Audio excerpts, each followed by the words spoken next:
எல்லாருக்கும் வணக்கம். இன்னைக்கு தளபதி விஜய் அவர்களோட 2 அப்டேட்டோட வந்திருக்கேன். ஒரு அப்டேட்னாலே நமக்கு பொறுமை தாங்காது. இது நான் 2 அப்டேட்டோட வந்திருக்கேன்.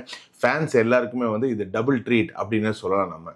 எனக்கு ஒரு ஆச்சரியமான ஒரு வருத்தமான விஷயங்க. அதாவது தளபதி அவர்களோட ஃபேன்ஸ் எல்லாருமே பொலிட்டிக்கலுக்கு போயிட்டாங்களோ அப்படின்ற ஒரு கொஸ்டின் எனக்குள்ளே யோசிச்சுக்கிட்டே இருக்கிறேன். என்ன விஷயம்னா, தளபதியோட சிங்கிள் அப்டேட் வராதான்னு சொல்லி நிறைய பேர் தவிச்சிட்டு இருந்த காலம்னு ஒன்று இருக்குது.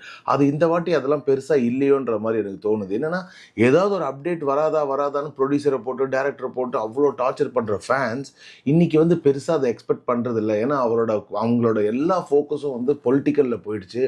தளபதி இப்படி வரணும், தளபதி அப்படி வரணும், அந்த ஒரு எக்ஸ்பெக்டேஷன் அவங்க போயிட்டாங்கன்னு தான் நான் நினைக்கிறேன். என்னை பொறுத்த வரைக்கும் இது தளபதி அவர்களோட கடைசி படம். ஸோ ஃபேன்ஸ் எப்பவுமே இன்னும் ஜாஸ்தி எக்ஸ்பெக்டேஷனோட இருக்கணும் தான் என்னோட ஆசை.